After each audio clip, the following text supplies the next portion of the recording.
La décentralisation et la déconcentration sont deux processus étroitement liés dans le système français. Ils ont été impulsés par une volonté d'équilibre du territoire et non plus une monopolisation parisienne qui concentrait la très grande majorité des institutions et domaines économiques, politiques et culturels en son sein. Ainsi, par une sorte de délocalisation des différentes compétences gérées dans l'administration française, on a tenté de créer davantage de pôles de gestion avec un système de poupées russes qui s'imbriquent les uns dans les autres. Parlons maintenant d'un point de vue historique. Le transfert des pouvoirs, au départ de l'État, aux différents découpages plus locaux, s'est établi en premier lieu par un décret adopté en 1852, selon lequel l'État doit nommer différents intermédiaires qui le représenteront à des échelles locales. Cette première mesure s'apparente à une déconcentration, où l'État garde le pouvoir en toile de fond mais le contrôle via ses représentants locaux, préfet de région, préfet de département, sous-préfet. Au sortir de la guerre, Eugène Claudius Petit, ministre de la Reconstruction, crée en 1950 le premier service ministériel, Direction de l'aménagement du territoire. En 1982, sous Mitterrand, le premier acte de la décentralisation est officiellement voté par les lois Defferre, selon lesquelles l'État transmet diverses compétences à des collectivités locales de différents niveaux. Les représentants de ces collectivités sont eux élus par les citoyens concernés du secteur. À leur échelle, les collectivités locales héritent donc de la gestion des transports, de l'éducation, des actions sociales ou encore du développement économique. Cette progression de compétences des élus locaux permet d'impulser de nouvelles dynamiques locales sur le territoire français. En 2003, sous Chirac, Jean-Pierre Raffarin, alors Premier ministre, fait adopter le second acte de la décentralisation.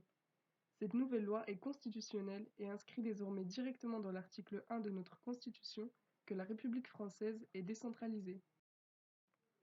En 2013 enfin, Marylis Lebranchu, sous Hollande, fait voter différentes nouvelles mesures à ce système décentralisé.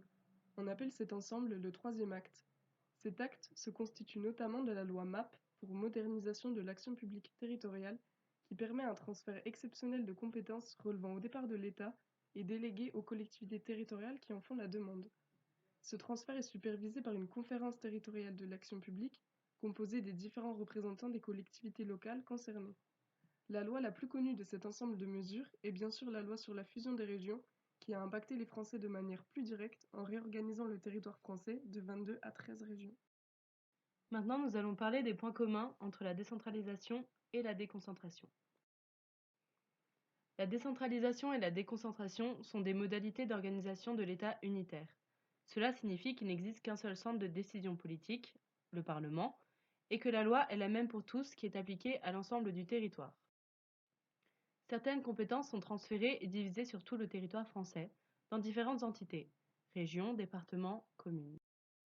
Dans les deux cas, l'objectif est de gagner en efficacité en donnant des pouvoirs aux entités de proximité qui sauront mieux gérer les intérêts locaux. En plus, cela permet de rapprocher le pouvoir de décision auprès des citoyens, ce qui assure la démocratie. Nous allons maintenant nous intéresser aux différences entre ces deux processus. Il est nécessaire de comprendre que la principale différence se situe dans leur relation à l'État. Alors que l'État centralisé gérait tout depuis Paris, les institutions de l'État décentralisé sont libres dans leur prise de décision et de gestion, contrairement à la déconcentration, qui est alors contrôlée par l'État. En effet, en ce qui concerne la décentralisation, on parle plutôt de transfert de compétences de l'État. On peut dire que celui-ci prête des pouvoirs aux régions, départements et communes pour qu'elles puissent gérer leurs affaires localement, pour des intérêts qui ne sont pas nationalisés. Elles sont alors complètement libres et autonomes tant qu'elles respectent la Constitution. La déconcentration sert, elle, de représentation de l'État. C'est donc l'État qui gère ses représentants qui sont répartis sur le territoire français. La décentralisation est autonome dans plusieurs domaines. Premièrement, au niveau hiérarchique et juridique. Les représentants ne sont pas des fonctionnaires de l'État. Ils sont élus par le peuple. Ce sont les conseillers régionaux, les conseillers départementaux et les maires. Le maire a cependant une double casquette. Il est en même temps agent pour la collectivité territoriale, donc décentralisation, mais aussi pour l'État, déconcentration, car il dispose des pouvoirs juridiques lui permettant alors de distribuer des contraventions par exemple. Au niveau de la déconcentration, les représentants sont eux nommés par l'État. La décentralisation est également autonome financièrement. Elles ont leur propre gestion de budget. selon les compétences qui leur sont transférées, des, des ressources équivalentes à celles dont se servait l'État avant, avant leur ont été attribuées. Leurs ressources reviennent des impôts. Cela peut représenter un risque d'inégalité entre les différentes collectivités territoriales, puisque certaines récoltent plus de ressources que d'autres.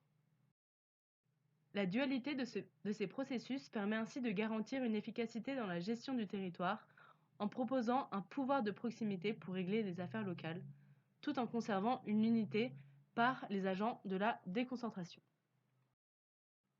Prenons l'exemple du domaine de l'éducation. L'État nomme ses recteurs d'académie qui dirigent leur secteur d'un point de vue pédagogique. L'État choisit également les programmes à enseigner et rémunère les enseignants qui sont des fonctionnaires.